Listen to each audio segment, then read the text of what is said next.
inside your party, when you refuse to stand up and say, I'm going to expel you George Santos. I'm going to expel you, insurrectionist. I'm going to expel you, Lauren Boebert. You need to have a spine. You need to step up. If there's a fraud out there who's lying about himself, you need to expel that person. If there's an insurrectionist hell-bent on taking down the government, you better damn well get that person out of the government, because you're seeing the results right now of what happens if you allow that to percolate, you allow that to continue. Eventually, they will come for you, and that's what's happening. There are no really moderates in the Republican Party as long as they are enabling this extremist faction. That is who the Republican Party is. They are being led right now by the Marjorie Taylor Greenes of the world, by the Lauren Boeberts of the world, by the Paul Gosars and the Andy Biggs. That's who controls this party. And there's even a power struggle within those crazies to control the party, as you see Marjorie Taylor Greene now battling the rest of the crazies. And one thing I noticed today, watching through all the tweets from Marjorie Taylor Greene that are out there, all the tweets from Marjorie Taylor Greene are getting, like I said earlier, they're getting ratioed every time she tweets, because her, as she calls the base, who she claims to be the representative of, they have turned on her at this point. They do not want her to support Kevin McCarthy. They are viewing her as selling out for the establishment. And we show this one comment, which is representative of thousands and thousands and thousands of comments directed at her, of this person saying they've been a vocal supporter of Marjorie's and donated to her campaign. Yikes. Listen to your base, MAGA, and drop McCarthy before we drop you. That is just one of literally thousands of comments that are there under every Marjorie Taylor Greene post. Folks, it's great. I've been really enjoying holding down the fort here for y'all, but I gotta say, how great is it to have the one, the only Ben Meiselas back in the hosting chair, back running the ship. Ben, we're watching right now. We see Lauren Boebert. We see Andy Biggs. Lauren Boebert's face over the past few hours, it's kind of soured a little bit. She was all smiles earlier in the day. Now she seems a little stressed out. She can't seem to get more votes. They're stuck in this stalemate. You have Andy Biggs there, I believe. Judging by the size of the head, it looks like you have Matt Gaetz in front of them as well. I can only see the back of his head, so I can only guess it by head size right there. You still have this utter chaos in the chamber. And Ben, while you were gone, I gotta say, there's not much you really missed, except for the same vote happening over and over and over and over. The only thing that we saw is we've seen Kevin McCarthy lose a little bit of support now, with losing 21, having 21 defections is where we're now at with Kevin McCarthy. And we are learning that tomorrow there are at least 4 Republicans who are set to actually leave town, citing family emergencies, so they will not be here tomorrow. So it'll be interesting to see. That will be 4 crucial votes that McCarthy needs. He's already lost 1 vote today. Ken Buck has left and is no longer voting today. We see the count up here. We see Hearn with 3 votes currently. That when I was gone, is Buck not there? Buck reportedly has left, citing a family thing that he has to get to. And so that's 1 less vote for Kevin McCarthy. And now we have McCarthy once again at 20 votes. Jeffries at 17. Jeffries will once again surely hit that 212 votes mark for the Democrats. We have Hearn, who's continued to gain in support ever since Lauren Boebert nominated Kevin Hearn. I wasn't sure if at first it was a troll, as some people suggested. Some people were suggesting, and I don't know if this is true, but some people were suggesting that Lauren Boebert nominated Kevin Hearn as a troll for Kevin McCarthy so that she could say, I'm nominating Kevin Hearn. I don't know if that's true, but ever since that happened, Kevin Hearn first started by getting, I believe he got 2 votes the first round he was in. The last round he got something like, I don't know, it was like 6 votes or so. He's continuing to gradually gain a little bit more support. Donald's currently not even nominated this round. It's just pure chaos. And in Donald's place. You Ryan. Oh yeah. But you have Trump now. I thought you said Donald. You know, it's hard Donald's. to keep track Now you have Donald Trump taking the place of Donald's in this tally. And Trump. Here's the good thing though about Trump being on the list. He's going to lose another election. We're going to get to see him lose election after election. And Ben, this is going to be the third time he's lost today, I think. But is this the first time he's shown up on the actual list because he was formally nominated? He was versus listed as someone others calling before, it? yes. Yeah, so it'll be good to see him get the least amount of votes or to be tied with others. So we'll grab that screenshot at the end. We got to post on our Twitter account. Trump loses again, but we're just one vote away, right, Brett, from a defector, which is certainly going to happen based on who remains, where Kevin McCarthy will officially lose. I'm losing track. We're in the 11th round now, Brett, This is the 11th round. Yes, Kevin McCarthy has now lost 10 consecutive votes and has only lost support since the beginning. And now with one more vote, unless things change before the end of this vote, which is unlikely, when there's one more vote that comes in against Kevin McCarthy here, no matter who it's for, then we will see Kevin McCarthy set to lose, projected to lose yet another round, 11 in a row. So, Brett, everybody knows here who's watching, and I heard you tell him before that with about 10 minutes before 8 Eastern, 5 Pacific, we're going to head over to the MeidasTouch podcast. It'll bring you there. Will it bring them there automatically, Brett, or do they have to Yeah, go click so it? they could either click it, but if you literally just sit tight as well in this space, YouTube should automatically redirect you to tonight's MeidasTouch podcast, where we will continue our live coverage for the MeidasTouch podcast. Live. We're going to start off saying, welcome to the MeidasTouch. Yeah, we're going to act like it's a podcast." whole new show, and we're going to do it live. It's going to be fun. We're going to say, welcome to the MeidasTouch podcast. Brett, Ben, and Jordy here. It's going to be a whole thing, but Because don't we've worry. been going 6 hours and 50 minutes. We've done a baton pass. I'm a law professor. And there it so is, Ben. Sorry to interrupt you. Kevin McCarthy has lost now for the 11th time. We can now project Kevin McCarthy, 11-time loser. Kevin McCarthy once Why again. would you do this? Why? I mean, just if as a, other than the fact that you are just such a loser, but here's the deeper issue. And you hit on it before, Brett. This loser mentality is what they will do to our country. These are the types of games and just losing that they do to our troops. This is the type of losing they do to jobs. This is the type of losing they do to our economy. Nothing that they say is true. I mean, Kevin McCarthy rolled in day one. It's going to be a great day today. Going to be a great day today. It's this, Donald Trump's, his post. This was a victory for us because now it shows how exciting this event is. He goes, I actually think that a big Republican victory today, after going through numerous roll calls that failed to produce a Speaker of the House, it's the gaslighting too, because you know what? If one of these Kevin McCarthy speakers just said this, they said, really? This is humiliating at this point.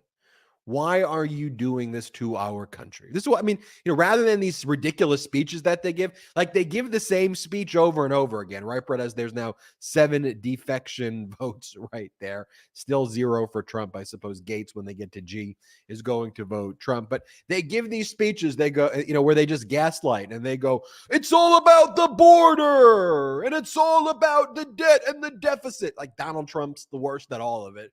And we had an incredible president. And there's never been a time before where we were so prosperous in the past 4 years. And who led us through it?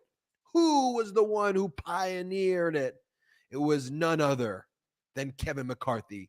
I hereby nominate Kevin McCarthy. That's why we see all the clown emojis that's taking place in the chat room, all of the clown emojis there. But imagine if someone just went up, Brett. It would be refreshing. They said, look, we're now on 11 votes. You proved your point. This is humiliating. Not just to Kevin McCarthy. This is humiliating to our country. The world is watching us now, and we look ridiculous. Is this what you wanted, Matt Gaetz? Is this what you wanted, Lauren Boebert? There is no end in sight. So given that we can't do anything, what we need to do is adjourn right now. If you want us to keep on losing, we're going to have the same results. Like Brett, they act like they're going to win. Like that's part of the delusion here that makes this extra strange. Going into the votes, they act like because of the speech they gave, that's going to change it for Kevin McCarthy this time.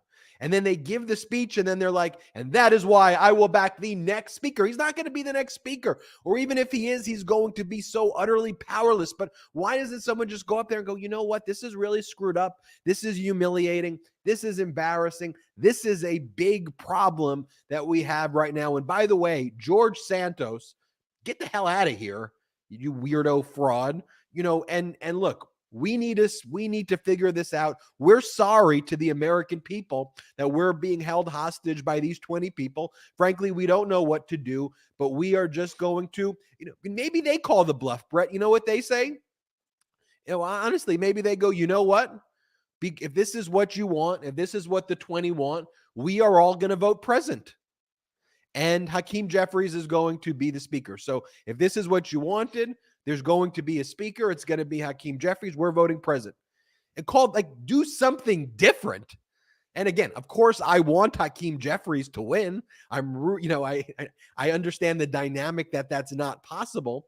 But what I'm suggesting, though, is because I care about our country, let's create some sort of tactic that is doing something rather than the insanity of repeating the same result. And this is the form of torture, essentially, that they'll put the country through. This is why it's so despicable, as there's now 8 people. Brett, what do you make of this? Yeah, and we're also, I believe we just saw Donald's over there choosing not to vote this round. They will come back to him after this, I'm sure, as what we've seen with here comes Matt Gaetz to vote for Donald Trump, to get Donald Trump's singular vote for speaker. And there it is. Donald Trump gets 1 vote. Donald Trump set for another humiliating defeat here. You see him talking to Marjorie Taylor Greene. Marjorie Taylor Greene, who knows what that traitor over there is. And she's sitting saying. next to the guy masked who made statements about raping 15-year-olds. You have Marjorie Taylor Greene, QAnon, sitting next to masked. Do we still have that photo, Salty, of masked? Because when he spoke, what we've been doing on our coverage, Brett, is we put up the photograph of who these people are. And that's the Republican from Florida who told his friend, made comments about raping 15-year-olds in South Africa. That's who's sitting next to Marjorie Taylor Greene. Yeah, these are just completely despicable people. And while Salty finds it, you know what there it is, discussed. I don't even want to read it, but you all could read it and see who this person is. This person, that's who's sitting next to Marjorie Taylor Greene. Florida's GOP Congressman Brian Mast lewd comments to friend about raping 10 years ago. Raping girls 10 years ago resurface. Despicable. Absolutely disgusting. And you know what we could do also right now? Let's show some love and show some support to Salty, our incredible producer who has been with us while we've cycled out with different hosts, while I've held down the fort, while Tony Michaels came in, while Ben came and went and came back. Salty has been manning the ship, steering the ship, so to speak. Let's drop some salt emojis to give a shout out to Salty in the comments. Huge shout out to Salty. I love seeing before we saw a shot of Maxwell Frost out there. Unfortunately, Maxwell Frost has not been able to be sworn in yet. Maxwell Frost, the youngest member of Congress, being sworn in at just age 25. How incredible it is to see Gen Z representing out there. It's been also pretty, I'm sure it's been pretty eye-opening experience, pretty eye-opening first few days in Congress to come in as a 25-year-old into Congress, to be welcomed to the job like this. But one thing's for sure, the maturity of Maxwell Frost is far greater than the maturity of these Republican clown car insurrectionist caucus. Kevin McCarthy, once again, if you're just tuning in from the United States or anywhere around the world, Kevin McCarthy still does not have the votes. In the words of Hamilton, the musical, you don't have the votes. You don't have the votes, Kevin. I added the last part. A 12th vote for Speaker is now possible tonight. We may just be continuing to do this over and over. All these images also now, I just got the weirdest feeling of deja vu as I see, because they go in the same order every time. And even the way they do it, like the way people place their votes is exactly the same. I think I'm starting to crack up a little over here watching this all go down. But Kevin McCarthy facing yet another humiliating defeat. We have 5 votes for Hearn, 1 vote for Trump, 5 for others. And Donald's this round will be in that category for others. There was no official nomination for Donald's, Representative Byron Donalds, that is, not to be confused with the other Donalds, Donald Trump, who was nominated by Matt Gaetz. Will get the least amount of votes. Yeah. Donald Trump now not only set to lose, but set to get fewer votes than Kevin Hearn and set to get fewer votes from others. So that's where we are currently at here. Marjorie Taylor Greene continuing to speak to masks who made those lewd, disgusting, I don't want to call them jokes, but comments that we had brought up before. And this is where we're at right now, folks. Kevin McCarthy with 77 votes, Hakeem Jeffries 76, Hearn now up to 6, Donald Trump 1 with others at 5, and 0 people thus far voting present. And we will see where these land, if Kevin McCarthy will continue to drain support, if his support will stay the same with 21 defectors, or if he will somehow gain votes here. Be curious to also watch if anyone else votes for Donald Trump other than Matt Gaetz. So far, it is only Matt Gaetz in here. And this is where we are at right now with the Republican Party. Let's pull up this clip also, though, because one of the highlights of this moment, if I could say there's like at least some highlights, is watching every time they cut to George Santos. And it's just watching a guy who looks so out of his element. Everybody knows he is a fraud. Nobody wants to be near the guy. Let's play this quickly as the vote goes on. Let's just watch George Santos's body language here. Let's look at like just how out of place this guy looks. Let's check out the clip.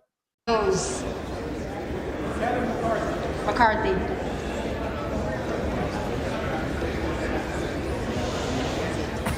Santos.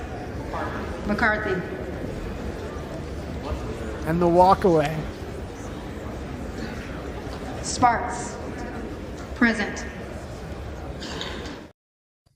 How long? Okay, Brett, but the best comment there by W. Bell, he writes on Twitter, he goes, "Yes, this Kevin McCarthy thing is hilarious. But also, let's not forget to enjoy that George Santos' clothes and body language looks like he's in one of those movies where a 12-year-old boy magically wakes up in the body of a congressman." It's so true. It's so true. W. Kamau Bell is very funny. He used to have a show on CNN a few years ago. Marjorie Taylor Greene took to Twitter to comment on Matt Gaetz nominating Donald Trump for Speaker of the House. Marjorie Taylor Greene saying, "I don't want to see President Trump be just third in line to president. I want him to actually be president. That's why I am." Things they say too, huh? That's why I am proud to endorse him the same day he announced he is running for president in 2024. And just once again, such an embarrassment. Okay, but a great foreshadowing of what's going to happen with Trump and DeSantis. Right? I mean, what we're seeing here, the total clown show that exists. Could you imagine like Trump indicted or Trump from jail still being supported by Marjorie Taylor Greene and the insurrectionists, with a faction supporting DeSantis, Trump posting social media posts literally while like locked up, and people like Lauren Boebert and Matt Gaetz, wanting to shouting. And by the way, DeSantis, while running against Trump in jail, saying that the Department of Justice needs to be investigated and abolished because they arrested Donald Trump. I mean, you think about it, the arsonists, the insurrectionists who we're watching now, one of the key concessions that they basically already have and that they demanded, but it's still not good enough. This is like one of the main things that they want, is they want their own select committee to investigate what they call the weaponization of the Justice Department and the FBI, because the Republicans want to abolish the FBI. They want to abolish the Department of Justice. This isn't hyperbole. They actually say it. You know how when they basically try to say, oh, it's the people on the left that say do this or that. Like, no, you actually say abolish the FBI as a policy. You actually say defund the Justice Department and abolish the Justice Department. They want to repeal laws related to espionage because their cult leader stole top secret government records by the thousands, placing our troops and foreign assets in harm's way and potentially getting people killed and putting all of our lives in jeopardy. And also because the Department of Justice has focused investigations on domestic terrorists, and because the MAGA Republican Party is domestic terrorist. I mean, that's what they call themselves, right? I mean, at the CPAC convention, at their big, what they call Conservative Political Action Committee convention, there's nothing conservative about them.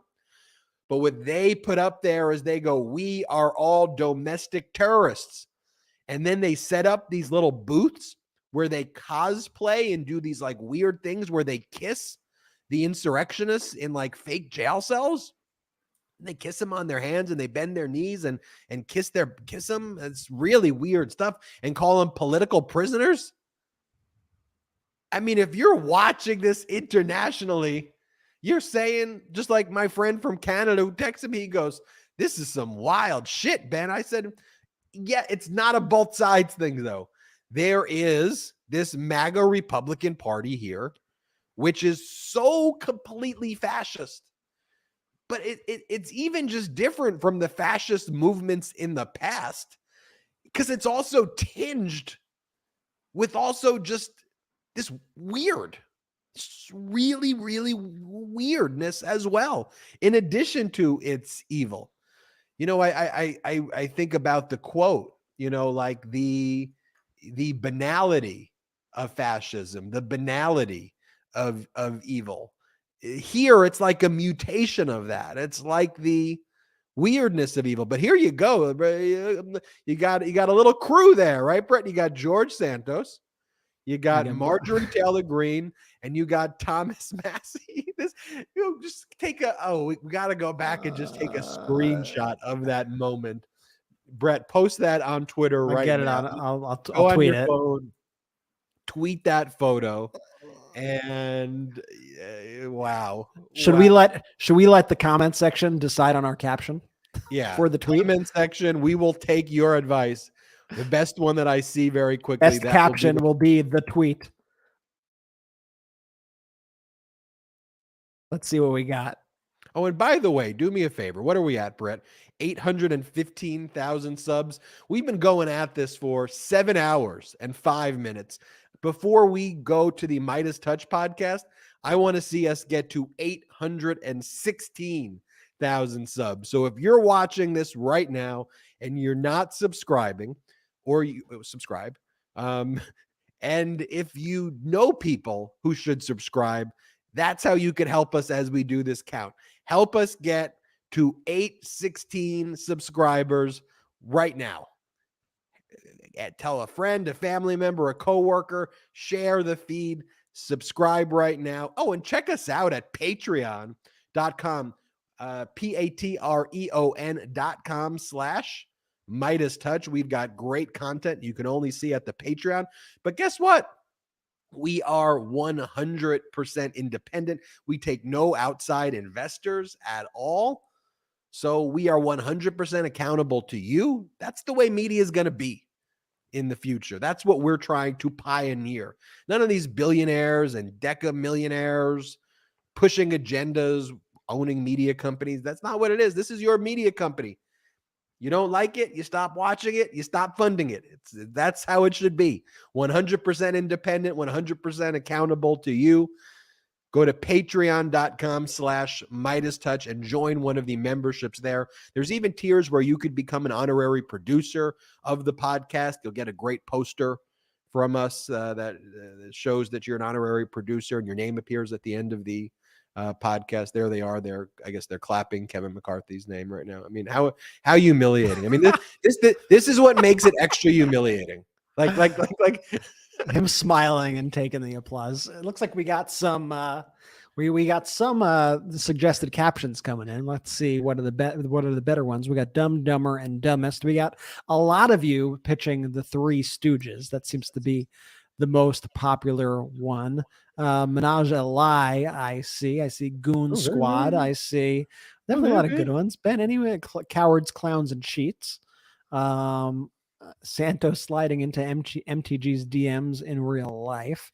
Lots of decent ones, I will say. What do you think, Ben? We have a winner? Is there a clear winner here? Dumb, Dumber, and Dumbest. I like that one. Menage a Lie. The Losers Club. The Three Maggeteers. I like the Three Maggeteers. That's a good one. Okay, Three Maggeteers. Do it. Do it. By the way, that's how we make decisions on a lot of our tweets. We have our own group chat where we're like, all right, Three Maggeteers. We'll run with it. That's good. This is really happening, folks. This is really happening. And folks, it's official breaking news. It's been tweeted. The Three Maggeteers. If you check out the MeidasTouch Twitter feed, you will see the Three Maggeteers. I hope I spelled it correctly. Three Maggeteers is officially. You want to try to get the image up, Brett, so we can show everybody the tweet? Yeah, I'll try to get It's a very interactive show. Very interactive show. You get interactive when you have this much time on the MeidasTouch. I see a lot of new patrons. I saw a lot of people going to patreon.com/MeidasTouch today. I appreciate you all for going there. It really goes a long way and helps. So if you can go to it, patreon.com/MeidasTouch and store.MeidasTouch.com. We got some real good MeidasTouch gear. We got the MeidasTouch hats, the MeidasTouch shirts, the Convict 45, the Convict 45 shirts. Prison man. You know what's so great about the Meidas gear also is that it's all union made in the USA, unlike products made by the current candidate who's about to lose the Speaker of the House race. It's all made and there it is. That's the official right there. The Three Maggeteers tweet is now up. We don't lie here. We take your advice. When we say we're going to do something, guess what, guys? We do it. But as we were saying, it's store.MeidasTouch.com. Everything made in the USA, union made, and like very comfortable, all good quality, because I know that I would never want to wear any merch that wasn't comfortable on me. I'm very specific about it. So we all made sure that when we did the Meidas merch, that it was made in the USA, that it was good quality, comfortable to wear, and we have great stuff. So be sure to check it out. Store.MeidasTouch.com. And I know there are some people, I want to know if anybody out there has been here since the beginning of our broadcast. Let us know if you've been here from the beginning. If all so, 7 you hours are an absolute trooper, my friend, an absolute trooper. Adam Salty, of course, Salty our producer, has been here non-stop doing this. Huge shout out to our producer. Incredible. And now we are watching as the vote continues to develop. Kevin Hearn still with 6 votes. Donald Trump with 1 vote. Others with 8 votes. Jeffries has once again taken the lead here. Jeffries will once again end up, I could safely assume that Jeffries will end up with 212 votes here. And Kevin McCarthy, once again, set to lose for the 11th time in a row. Kevin McCarthy, historic loser. I mean, and you think about the speakership of Nancy Pelosi and how smooth she ran things and how she was able to operate and pass an incredible amount of bills, a credible amount of legislation that actually strive to help the American people. You think of Speaker Pelosi, whose names will be on, her names will be on buildings. There will be a lot named after her. She will go down in history, Speaker Pelosi, as one of the best people to do the job. Historic role that she filled. Kevin McCarthy, on the other hand, will go down as just an absolute coward coward of a person, shell of a human being. We've been seeing this meme go around, which is just so perfect. This meme of a CAPTCHA, like a Google CAPTCHA that says select all images with speakers.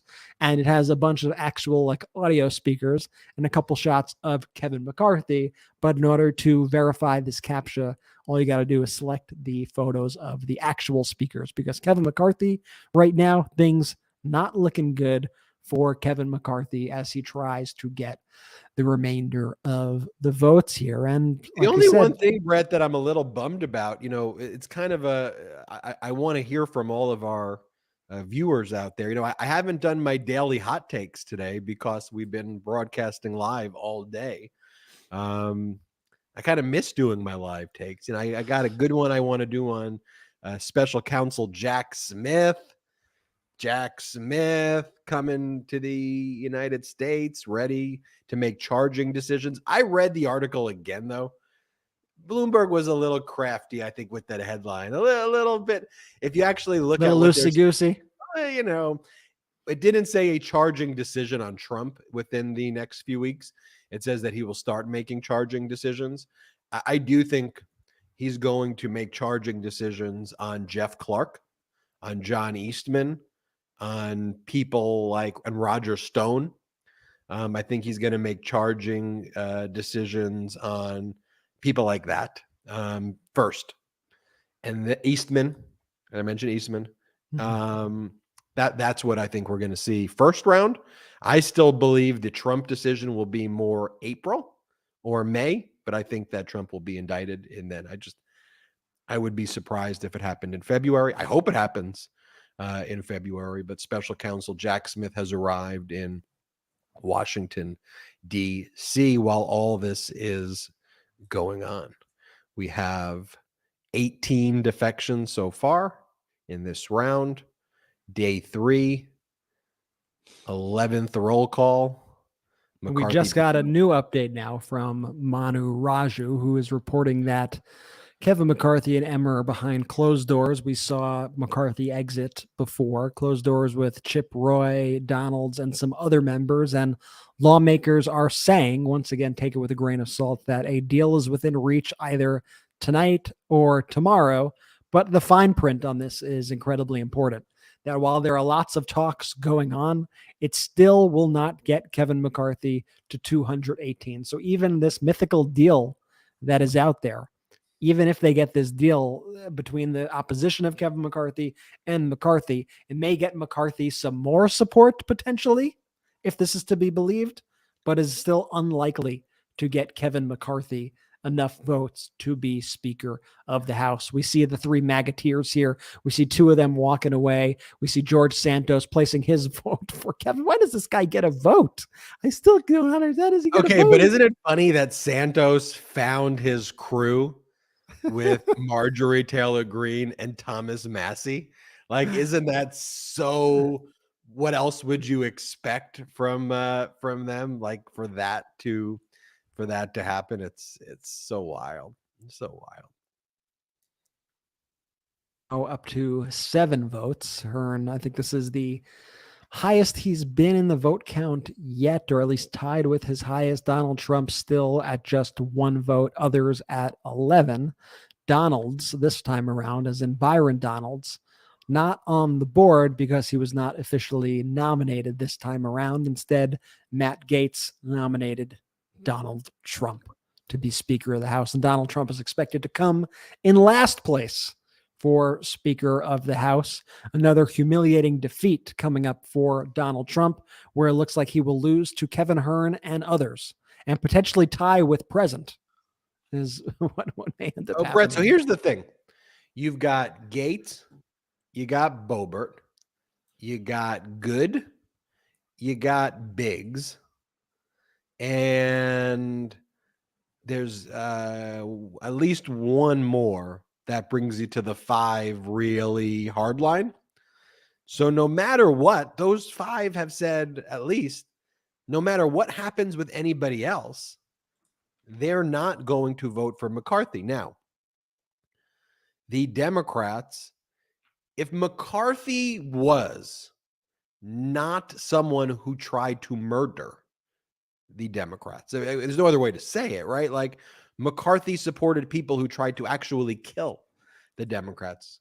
What I think would likely have occurred here is that the Democrats would say, look, we'll vote present so you could get the majority of outstanding votes.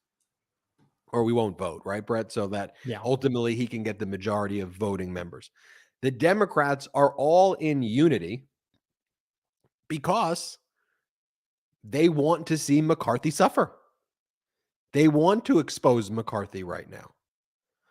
But Brett, to your point, at some point, what McCarthy's doing, though, is ultimately showing complete and utter weakness here.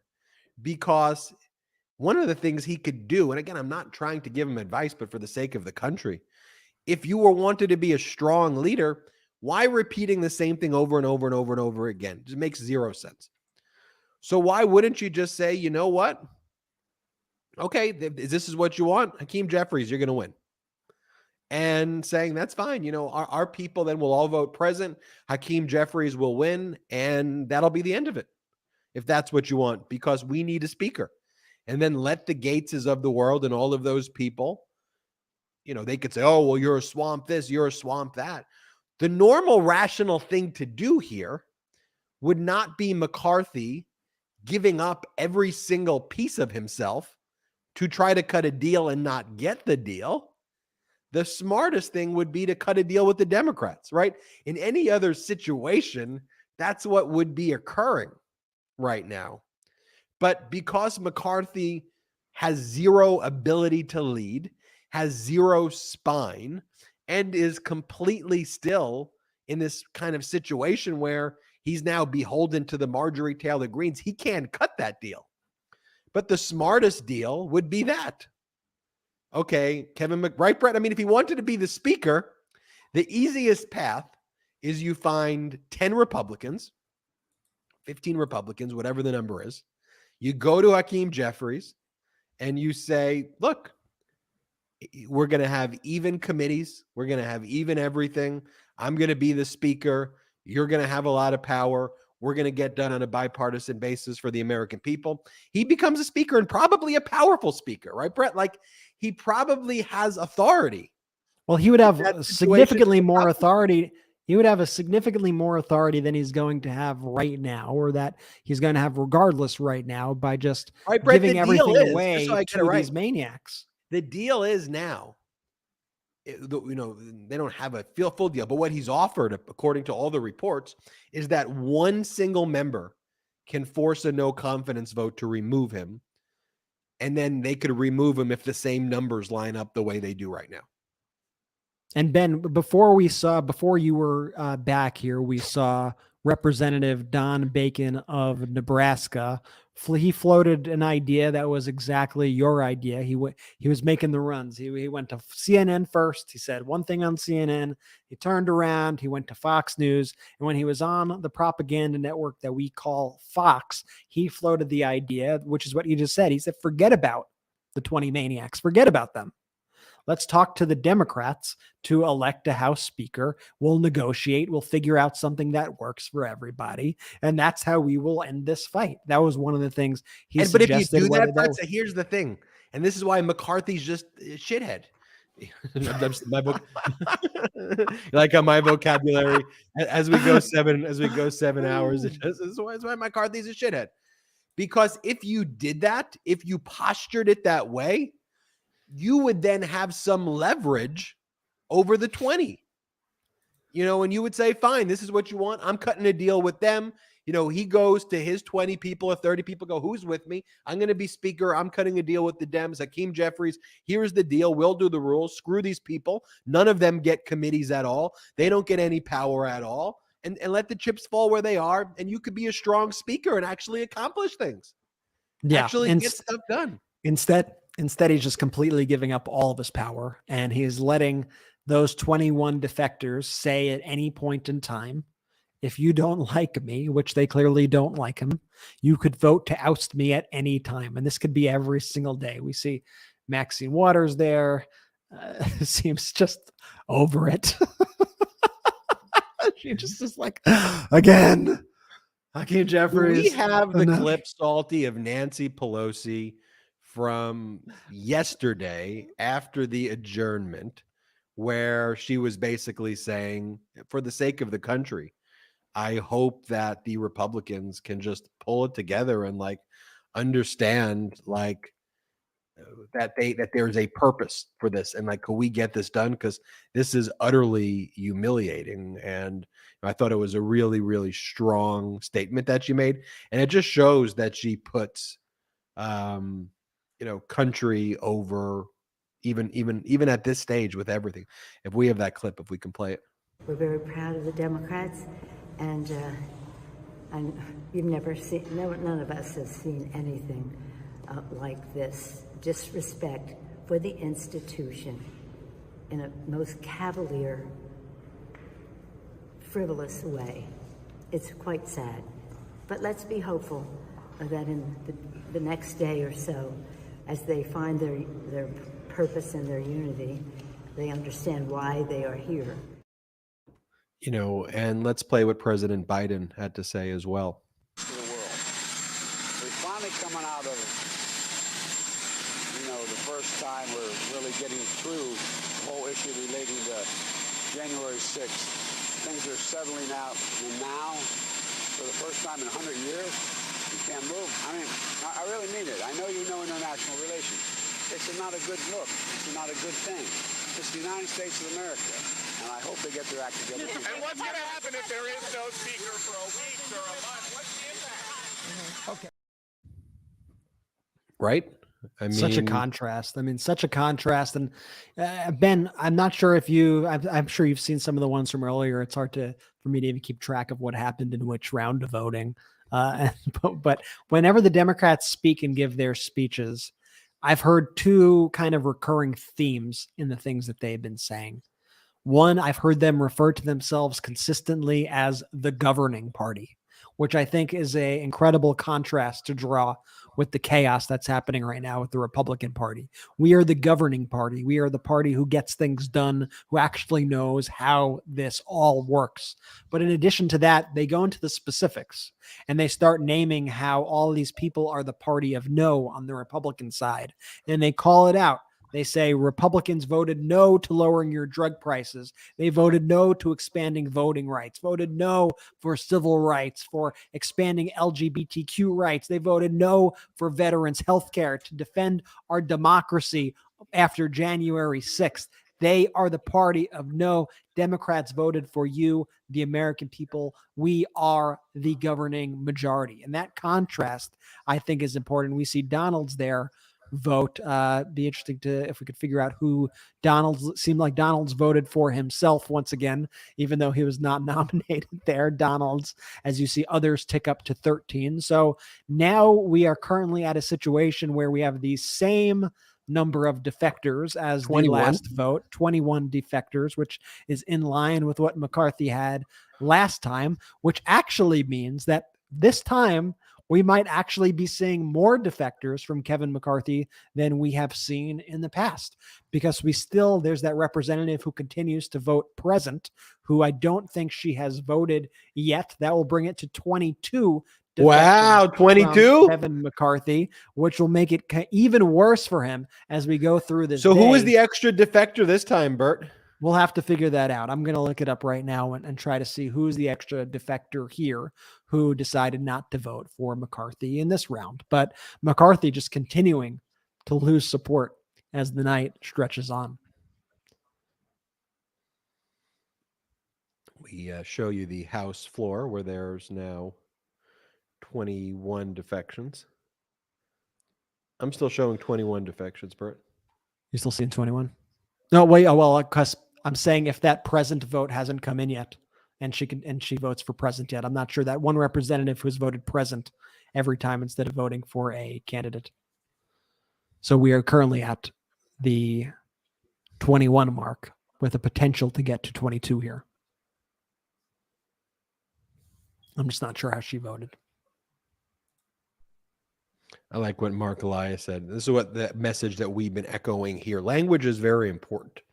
Mark Elias says, can people stop saying that House GOP centrists or moderates will revolt if McCarthy gives away too much to the Freedom Caucus. There are no centrists or moderates in the GOP. If they existed, they would already be flexing their power in these floor votes. So true. So true. Seeing right now more reporting from Punchbowl News, this is honestly, as we see McCarthy continue to lose support, all this just seems to be, like Ben said, just leaks from the McCarthy camp to try to spread false hope and to try to get people on his side. But we see news from Jake Sherman saying House Republicans are pushing to elect a speaker tonight, per sources involved in the talks. A deal is cut. Either it moves people or McCarthy is in serious trouble. Lawmakers reviewing. House could allow recess to allow discussion. So that is the latest report there on this mysterious deal that is allegedly happening in the background. But as we said before, like Manu Raju said during his reporting, even if this deal helps McCarthy out, it is still unlikely to get him enough votes to win the speakership. So I think right now, as we look ahead at this night, things still don't look so good for Kevin McCarthy as we continue on here and we see more representatives speaking with one another on the House floor. We saw Matt Gaetz before looking quite animated, speaking to some people, I guess trying to get some updates, figure out what is going on. And that's where we're at, folks, right now. 7 hours, 30 minutes into this live broadcast on the MeidasTouch network. I want to check if Representative Sparks, Brett, she's the one who's been voting present from Indiana, if she's the one who's voting present, if we now have 22 defectors. We'll see when the count goes on or if we're at 21 defectors. But it's Representative Sparks from Indiana. Let's go back to the House floor and let's put up the volume.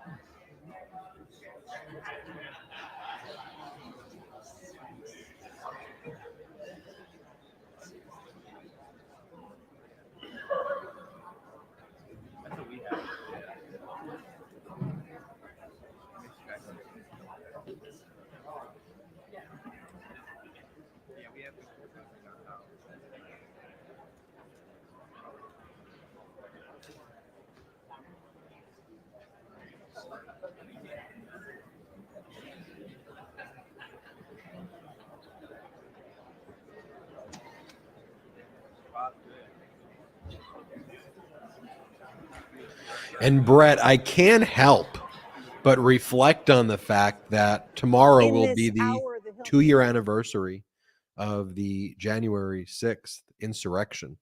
And so all of this, I think framing it in that context also makes it almost extra harrowing that 2 years ago, these insurrectionists, while they were in the minority, these MAGA Republican insurrectionists, they tried to overthrow our democracy.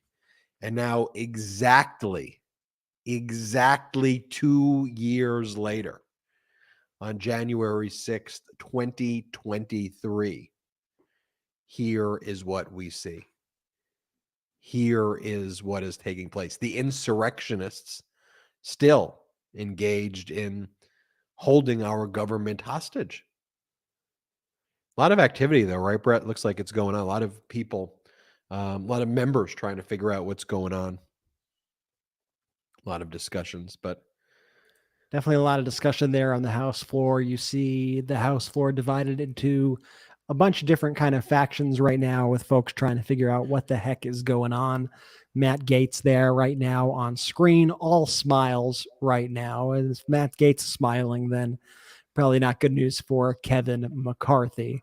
We saw Lauren Boebert crack a smile at the end there, trying to figure out where we go from here, folks. I mean, this is now 11 rounds of failure and humiliation for Kevin McCarthy, and it just doesn't seem like anything has changed. As you may have heard before, there are rumors of a deal that's being cut in back rooms between McCarthy and opposition to McCarthy in order to try to get him some extra votes. But even then, it seems unclear that McCarthy will still have the votes even in that case.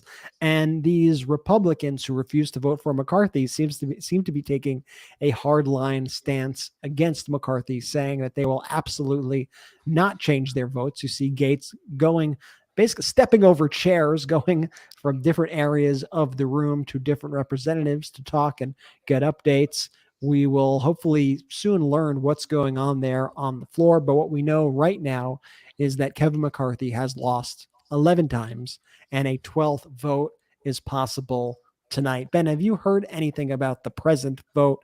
Have you seen any news about how that vote went? Were there No, more you know, defections in the this round? C-SPAN feed took the votes off, so I can't see if it's 21 or 22, but I want to read this quote from Elie Mystal. Thought it was a really, really strong one just now.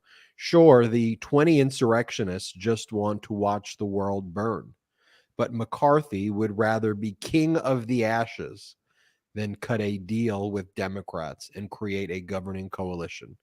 Focusing on the one crazy people problem and not the deeper GOP establishment problem is a mistake. I think that's just so true. And it goes to what we were saying before as well. He'd rather be king of the ashes than actually be a leader with a pro-normal coalition. And, you know, when we see coalition governments form in other countries, you know, where there's a parliamentarian style of government, they're very different than what we have here, where there's different coalition governments. One of the things we see, though, are compromises sometimes having to be made, right, with parties that you would never think work together have to work together sometimes. But here, what's very different is you've got McCarthy, who's okay being king of the ashes. He's okay with just destroying it and then saying, I guess I'm the speaker now. And he's already done it. Like, I think here's the damage is already done. If he were to be elected speaker in the next round, the humiliation is done. The humiliation is there. He has no power. He has no authority. And it's just utter humiliation.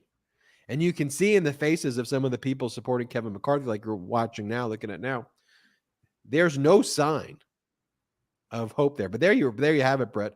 You do have 22, right? You 21? Have 22. Yeah, it's 12, 13. Yeah, you have now 21, it appears.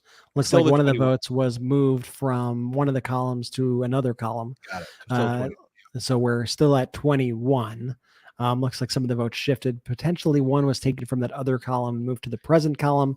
A little hard to tell with the way C-SPAN is currently doing this broadcast. But what we know is Hakeem Jeffries hits that 212 mark. Once again, Hakeem Jeffries has now gotten 212 votes 11 times in a row. Unity in the Democratic Party, unity behind the new leader, Hakeem Jeffries. Republicans in absolute disarray, Republicans in complete and utter chaos. Well, look, let's put the photo up of what Donald Trump posted on his social media platform. I always have to check if these are fake, but this is the photo that he had posted earlier in the day, and it's this weird photo of him behind the speaker's chair. He's making this like really weird face, and then like, is this something that was actually posted? Like, is this actually real? There's the photo. He received 1 vote, by the way, from Matt Gaetz. So again, a loser. But I mean, just think of the humiliation. Then he writes, I actually think that this is a big victory today. This was a victory after going through numerous roll calls. It makes the process bigger and more important. Everything spewed out of this traitor's mouth is just completely fraudulent. And that's the thing. What I've always said too is you could lose with grace. You could grapple with the reality of the situation. But what the insanity of this process is that they just keep going on and they keep on picking someone else to say things about Kevin McCarthy and act like this is normal and act like this is just completely fine. and then they do the votes and then he loses. Like, why can't there just be an acknowledgement, as I said before, just from someone on the Republican side? Look, this is really bad. This is humiliating. They're not letting us adjourn. So we don't want to vote. We want to try to go back and make a deal, but these 20 people are holding our party hostage. So go and we'll go from there. Is this what the American people want? Like, don't you think if you said something like that powerfully, that there's actually a way to get something done? Yeah, I mean, the truth is they don't want to get something done. And there really are, it's hard to call any of these members of the Republican Party moderates when they continue to allow this to go on. And when they refuse to speak out strongly, not only condemn what, but when they refuse to expel the members of the party who are now giving them a hard time. Think about how much easier this would have been for them if they actually expelled the insurrectionist members of Congress. Instead, we are witnessing a form here of an attempted insurrection from within Congress itself right now by not even seating a House of Representatives, by not even having a Speaker of the House. This is completely embarrassing. It is no surprise that the people who want to overthrow democracy don't seem to be very good at actually running a democracy. The people who hate government, the people who say government is ineffective, are always the ones who jump in to prove themselves right, to say, look, government can't get anything done. But when you are an incompetent MAGA Republican, when you're one of these incompetent people, that is all you know. All you know is this incompetence. All you know is this inability to get even the most basic of tasks done. Naming a Speaker of the House. This is something that should have been settled weeks and weeks ago. This is something that should have been settled behind closed doors. This is not something you let go to a vote even until you know for sure that this is going to go your way. And here we are, just a laughing stock of the whole world because of the Republican Party. It is just an absolute disgrace. And this is what the Republican Party gets for refusing to deal with the extremism in their own ranks. Yeah, one of the things I saw, Brett, I don't want to read too much into it, but you may have saw Steve Scalise, who's been trying to whip votes for Kevin McCarthy, was looking he was laughing and he was running around. So it's unclear if there is some development there, but it definitely looks like something is going on the House floor with the Democrats standing by the podium right there. I'm not sure if there's going to be any kind of point of order, or if they're just continuing to have conversations by the microphone. But it's just chaos. It's just complete dysfunction. One thing that I've been curious about also was one of the names that's been thrown out there a whole bunch from the beginning is that Steve Scalise would be potentially one of the nominees here. And thus far, we have not seen Steve Scalise be even nominated. Anybody in the Republican Party vote for Steve Scalise. Scalise, if you look at the betting markets, still has a pretty high slot on the betting markets amongst people who are guessing who will be the next Speaker of the House. So that's where we are at right now. And we are seeing a lot of action still on the floor of the House of Representatives. It's getting late there. I'm sure they're getting pretty restless inside the Capitol right now. Right now, we have Hakeem Jeffries still 212. He has been the closest to the magic number that we need at 218. He has been the closest the entire day. Every single day, he has been winning. He has come in first place in the race for Speaker of the House. He has gotten 212 votes now, 11 times straight. And if there were really some moderates in this Republican Party, perhaps some of them would come to an agreement, like we said on the McCarthy side, bringing together Democrats to form some sort of coalition, or perhaps they'd go, listen, there is a consensus candidate out there. His name is Hakeem Jeffries. And if 6 of us vote for him, guess what? We will still be in power. We could work on some power sharing agreement, but Hakeem Jeffries has the most votes. So let's do it. Let's have a bipartisan government for the people. Of course, that will never happen.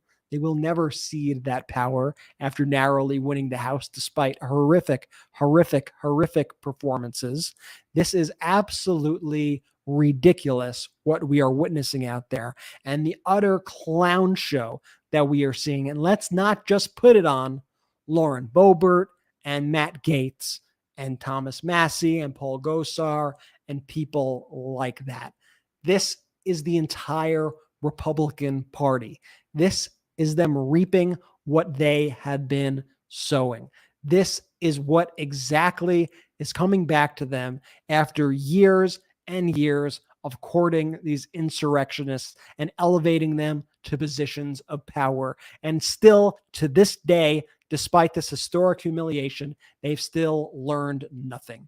They still continue to just say, what else can we give you, insurrectionists? What else can we? Oh, you're holding the government hostage? How could we give you more power? How can we give you more power? That's what they're deciding right now. That's Kevin McCarthy's, that's his last ditch move right now. It's not for him to actually gain a workable majority where he could actually govern and court Democrats and say, we're going to do this. We'll have even committees. We'll figure this out together. I will be speaker if you vote for me, but we'll come to terms on these agreements. No.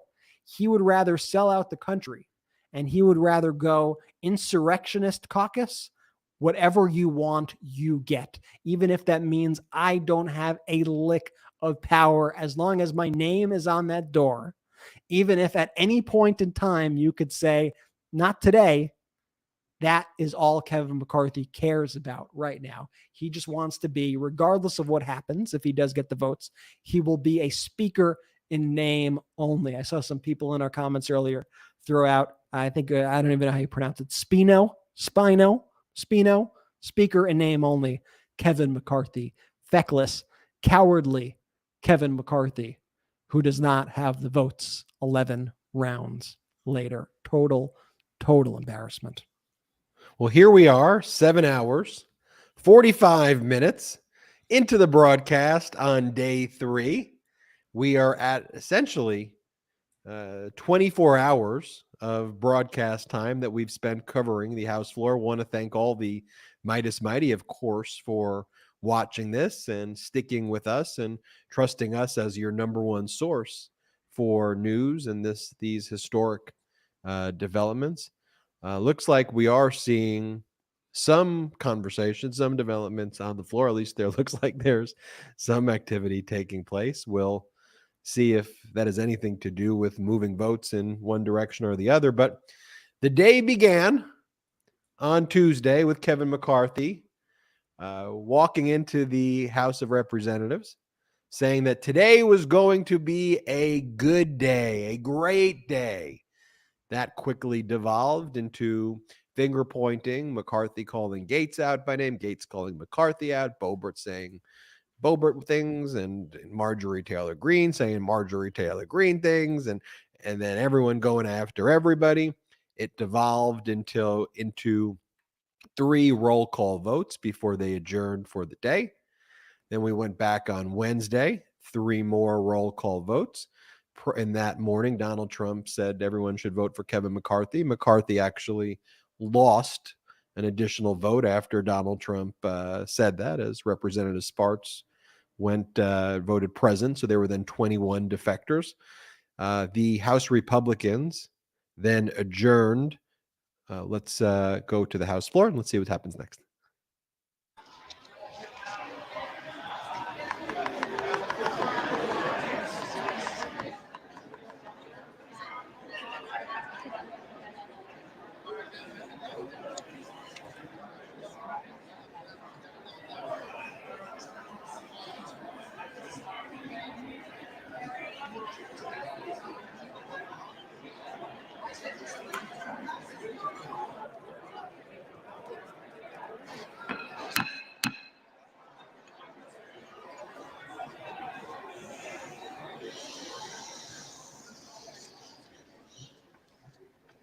The tellers agree in their tallies that the total number of votes cast is 432, of which the Honorable Hakeem Jeffries of the state of New York has received 212.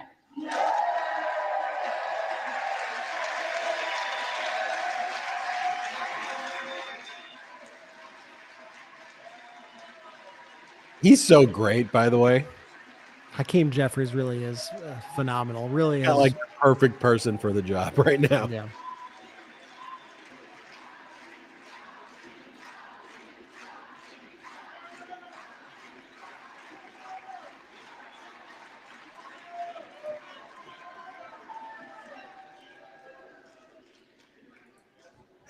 The So Honorable good. Kevin McCarthy of the state of California has received 200. Like, that's what I mean. Like, how clownish can you be to keep on clapping for him like that? It's like, all right, he's losing. It's not something to applaud. He just lost. For the 11th time. You've been doing this 11 times, same result. The Honorable Byron Donalds of the state of Florida has received 12. He was not even nominated that time Let's see around. his moment to Trump. The Honorable Kevin Hearn of the state of Oklahoma has received 7.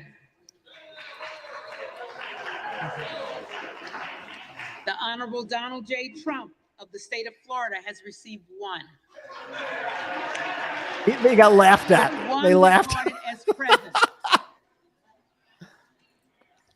No nominee having received the majority of the votes cast, a speaker has not been elected. For what purpose does the gentleman from Louisiana seek recognition? Madam Clerk, I move that the House stands adjourned until noon tomorrow. The question is on the motion that the House stands adjourned until Move noon to tomorrow. adjourn. Those in favor say aye. Those opposed. Those opposed. Oh my goodness, chaos! This is chaos! This is pandemonium! The Democrats No! absolutely not. Absolutely not. He's going to ask for a call of the quorum vote. Watch this. Chair, the noes have it. The noes have it. The yeas and nays are requested. Those favoring a vote by the yeas and nays will rise. A sufficient number having risen, the yeas and nays are ordered. Members will record their votes by electronic device. This will be a 15-minute vote. This is a good segue, though, right into the MeidasTouch podcast that we have coming up. Just for everybody watching, I want to remind you that very soon we're going to go from here to the MeidasTouch podcast. It's in our YouTube live feed, so all you're going to have to do is switch over from here, go into that live feed. We're going to be right back over there. We just have the podcast that's been scheduled for the live that we do at 8 Eastern, 5 Pacific. I want to say this too. You know how people watching can help us as well? Make sure you subscribe to the MeidasTouch podcast and the Legal AF podcast right now. Wherever you get your audio podcast, if you're loving the content we have here, subscribe on the audio podcast as well, not just on the YouTube. Help us get to 816 subscribers on YouTube, by the way, right now. Please, it's free to subscribe. And also check us out wherever you get your audio podcast. Go there right now. Subscribe to the MeidasTouch podcast if you aren't subscribed already. We do 2 podcasts every week as the Brother podcast. And then each day of the week, we release some of the hot takes that I do as their own podcast clips as well. So you'll have content throughout the week, including the Brother Show, in the Brother Show, we broadcast live on YouTube every Monday and Thursday at 5 Pacific, 8 Eastern. And then that podcast loads for the next day. Tuesday and Friday are the 2 podcasts we do throughout the week there. And then we do the Legal AF podcast where we break down legal news. That's a separate podcast. You search Legal AF for that, legal, and then the words AF, which stands for Analysis Friends.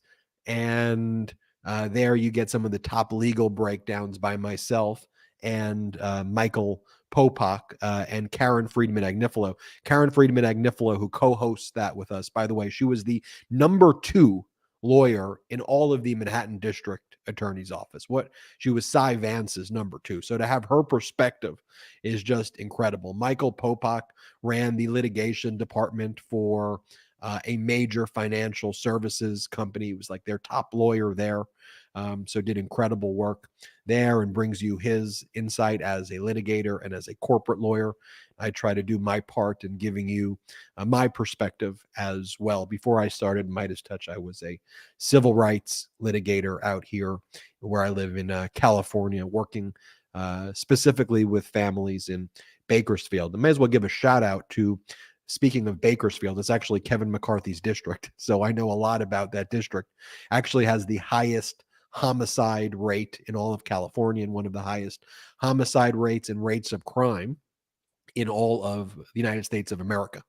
That's Kevin McCarthy's district in Bakersfield. District right there. And Ben, I'll say also for the, sorry, if you want to finish up what you were saying. No, I'll just say for those also who want to watch the MeidasTouch podcast live, where we will continue our coverage here with the vote for adjournment and more, stick with us. All you got to do, you could either click over to that feed, like Ben said, which is on our YouTube channel. If you just click over, you could go there. Or this is the easiest way. You just sit back, you do nothing. We're going to end this stream in just a minute. It will automatically, within a few seconds after we end the stream, it will automatically send you to the MeidasTouch podcast stream. If you don't even click anything, it will just send you there automatically. Does it send me there, Brett, or do I have to click a new StreamYard? See, me and you need to go to a new broadcast studio to broadcast live, but our viewers could just sit back and they will be transported there. So we're going to pick up our continuing coverage here on the MeidasTouch Network